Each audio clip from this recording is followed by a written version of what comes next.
તમામ મિત્રોને all the best. Gujarat police PSI ASI અને કોન્સ્ટેબલ મોક ટેસ્ટ નંબર 20। મિત્રો, કોઈપણ પ્રકારના સમયનો બગાડ કર્યા વગર શરૂ કરીએ આપણે પ્રશ્ન નંબર 1। ભૂગર્ભના આંતરિક ભાગને શું કહેવામાં આવે છે? ભૂગર્ભના આંતરિક ભાગને શું કહેવામાં આવે છે? તો મિત્રો તેનો જવાબ આવે એ, નીફે। બરાબર છે મિત્રો। મેન્ટલથી પૃથ્વીના કેન્દ્ર સુધીના વિસ્તારને ભૂગર્ભ કહેવામાં આવે છે। મેન્ટલથી પૃથ્વીના કેન્દ્ર સુધીના વિસ્તારને ભૂગર્ભ કહેવામાં આવે છે અને ભૂગર્ભના આંતરિક ભાગને નીફે કહેવામાં આવે છે। બરાબર છે મિત્રો। પ્રશ્ન નંબર 2। નીચે આપેલ પ્રશ્નના જવાબ આપો। નીચે આપેલ પ્રશ્નના જવાબ આપો। બરાબર છે। તો એ, Karnataka Bangalore international tech park. બરાબર છે। Karnataka Bangalore international tech park, SEZ, SEZ. સૈઝનો મતલબ થાય છે મિત્રો સ્પેશિયલ ઇકોનોમિક ઝોન। બરાબર છે। તો કર્ણાટકનું બેંગ્લોરનો ઇન્ટરનેશનલ ટેક પાર્ક આ સાચું છે। ગુજરાતમાં કંડલા એ પણ સાચું છે। તો આ પ્રશ્નનો જવાબ આવે મિત્રો ડી, એ અને બી। એ અને બી બંને સત્ય છે। બરાબર છે મિત્રો। એ અને બી બંને સત્ય છે અને સ્પેશિયલ ઇકોનોમિક ઝોનનું ગુજરાતી મતલબ થાય વિશિષ્ટ આર્થિક પ્રદેશ। પ્રશ્ન નંબર 3। તરાઈનું બીજું યુદ્ધ કઈ સાલમાં થયું હતું? તરાઈનું બીજું યુદ્ધ કઈ સાલમાં થયું હતું? તો મિત્રો તેનો જવાબ આવે સી, ઈસવીસન 1192। બરાબર છે મિત્રો।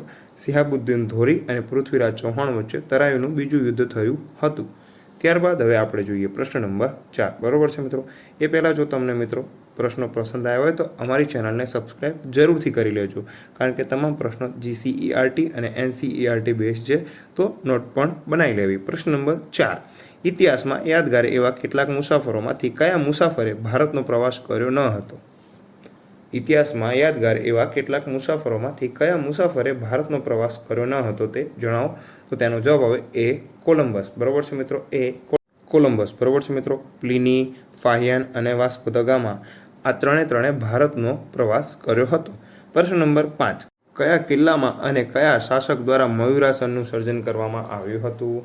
કયા કિલ્લામાં અને કયા શાસક દ્વારા મયુરાસનનું સર્જન કરવામાં આવ્યું હતું તે જણાવો? તો તેનો જવાબ આવે શાહજહાં દ્વારા। બરાબર છે મિત્રો। શાહજહાં દ્વારા લાલ કિલ્લામાં મયુરાસનનું સર્જન કરવામાં આવ્યું હતું।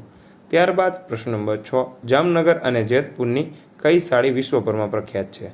જામનગર અને જેતપુરની કઈ સાડી વિશ્વભરમાં પ્રખ્યાત છે? તો તેનો જવાબ આવે બી, બાંધણી। બરાબર છે મિત્રો। બી, બાંધણી એ વિશ્વભરમાં પ્રખ્યાત છે। પ્રશ્ન નંબર 7। સામાન્ય રીતે પ્રતિચક્રવાત કરતાં ચક્રવાત કેવા પ્રમાણે હોય છે? તો તેનો જવાબ આવે સી, ઝડપી અને વિનાશક। બરાબર છે મિત્રો। આ અનિયમિત પવનોનો પ્રકાર છે। વાતાવરણમાં ઉદ્ભવતા વિક્ષોભોમાં ચક્રવાત અને પ્રતિચક્રવાત મુખ્ય હોય છે અને અહીંયા સામાન્ય રીતે પ્રતિચક્રવાત કરતાં ચક્રવાત ઝડપી અને વિનાશક હોય છે। બરાબર છે મિત્રો। સમજણ પડી ગઈ તમને? હવે પ્રશ્ન નંબર 8। પાવાગઢ પંચમહાલ જિલ્લામાં કયા તાલુકામાં આવેલ છે તે જણાવો? પાવાગઢ પંચમહાલ જિલ્લામાં કયા તાલુકામાં આવેલ છે તે જણાવો? બરાબર છે મિત્રો। તો તેનો જવાબ આવે એ, હાલોલ। બરાબર છે મિત્રો। એ, હાલોલ।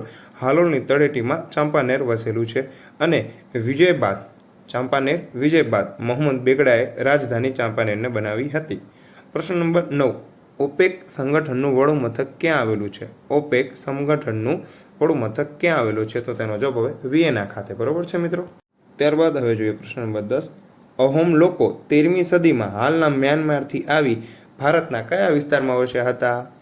અહોમ લોકો 13મી સદીમાં હાલના મ્યાનમારથી આવી ભારતના કયા વિસ્તારમાં વસ્યા હતા? તો તેનો જવાબ આવે બી, અસમ। બી, અસમના બ્રહ્મપુત્રા નદીના ખીણ વિસ્તાર વસ્યા હતા। બરાબર છે। પ્રશ્ન નંબર 11। ચિત્ર વિચિત્રનો મેળો ગુજરાતના કયા જિલ્લામાં ભરાય છે તે જણાવો? ચિત્ર વિચિત્રનો મેળો ગુજરાતના કયા જિલ્લામાં ભરાય છે તે જણાવો?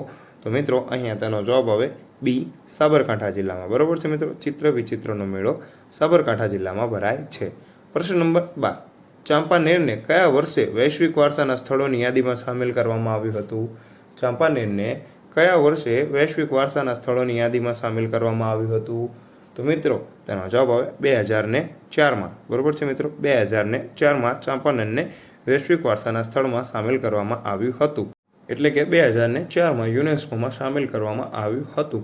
પ્રશ્ન નંબર 13। ભારતની કઈ ભાષામાં સૌપ્રથમ સમાચાર પત્ર શરૂ થયું હતું? ભારતની કઈ ભાષામાં સૌપ્રથમ સમાચાર પત્રક શરૂ થયું હતું? તો મિત્રો તેનો જવાબ આવે બંગાળી ભાષામાં। બરાબર છે મિત્રો। બંગાળી ભાષામાં સૌપ્રથમ ભારતીય સમાચાર પત્ર શરૂ થયું હતું અને ઈસવીસન 1819ની સાલમાં પ્રશ્ન નંબર 14 અને ખૂબ જ સરળ પ્રશ્ન છે મિત્રો. મણિપુર રાજ્યની રાજધાની કઈ છે તે જણાવો. મણિપુર રાજ્યની રાજધાની કઈ છે તે જણાવો. તો તેનો જવાબ આવે સી, ઇમ્ફાલ. પ્રશ્ન નંબર 15, નકશામાં ખેતી દર્શાવવા માટે કયા રંગનો ઉપયોગ થાય છે તે જણાવો. મિત્રો, નકશામાં જુદી જુદી સ્થિતિ દર્શાવવા માટે જુદા જુદા કલરોનો ઉપયોગ થતો હોય છે. તે પ્રમાણે અહીંયા નકશામાં ખેતી દર્શાવવા માટે કયા રંગનો ઉપયોગ થાય છે તે જણાવો. તો મિત્રો, તેનો જવાબ આવે પીળા રંગનો. બરોબર છે, નકશા પીળા રંગનો ઉપયોગ થાય છે. પ્રશ્ન નંબર 16, તાલુકા પંચાયતનું વાર્ષિક અંદાજપત્ર કોણ તૈયાર કરે છે. તાલુકા પંચાયતનું વાર્ષિક અંદાજપત્ર કોણ તૈયાર કરે છે. તો મિત્રો, તેનો જવાબ આવે બી, તાલુકા વિકાસ અધિકારી. બરોબર છે મિત્રો, તાલુકા વિકાસ અધિકારી ટીડીઓ દ્વારા તાલુકા પંચાયતનું વાર્ષિક અંદાજપત્ર તૈયાર કરવામાં આવે છે. પ્રશ્ન નંબર 17, મથુરા કયા મહાજનપદની રાજધાની હતી તે જણાવો. મિત્રો, કુલ 16 મહાજનપદ હતા, તેમાંથી મથુરા એક કયા મહાજનપદની રાજધાની હતી તે જણાવો. તો તેનો જવાબ આવે સુરસેન. બરોબર છે મિત્રો, ઉત્તર પ્રદેશ આજુબાજુનો વિસ્તાર. પ્રશ્ન નંબર 18, 1957માં ઓલ ઇન્ડિયા એરનું નામ બદલીને શું રાખવામાં આવ્યું હતું. 1957માં ઓલ ઇન્ડિયા એરનું નામ બદલીને શું રાખવામાં આવ્યું હતું. તો તેનો જવાબ આવે સી, આકાશવાણી. બરોબર છે મિત્રો, સી, આકાશવાણી. ઓલ ઇન્ડિયા એરનું નામ બદલીને 1957ની સાલમાં આકાશવાણી રાખવામાં આવ્યું હતું. ત્યારબાદ હવે આપણે જોઈશું પ્રશ્ન નંબર 19, નીચે આપેલા ગ્રામીણ વસાહતના પ્રકારમાંથી સાચો વિકલ્પ વાંચી જવાબ આપો. તો અહીંયા ગ્રામીણ વસાહતોના કેટલાક પ્રકાર આપવામાં આવે છે. તો તેમાંથી એક આયાતકાર, આ સાચું છે. રૈખિક પ્રકાર, આ પણ સાચું છે. નિહારિકા પ્રકાર, આ પણ સાચું છે.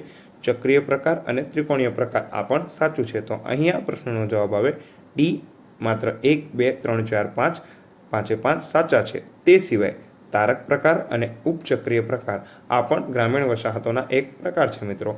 ત્યારબાદ પ્રશ્ન નંબર 20 અને આજનો છેલ્લો પ્રશ્ન. મિત્રો, આ પ્રશ્નનો જવાબ તમારે નીચે કોમેન્ટ બોક્સમાં આપવાનો છે અને 20 પ્રશ્નોમાંથી તમારે કેટલા સાચા પડે તે પણ જરૂરથી જણાવજો.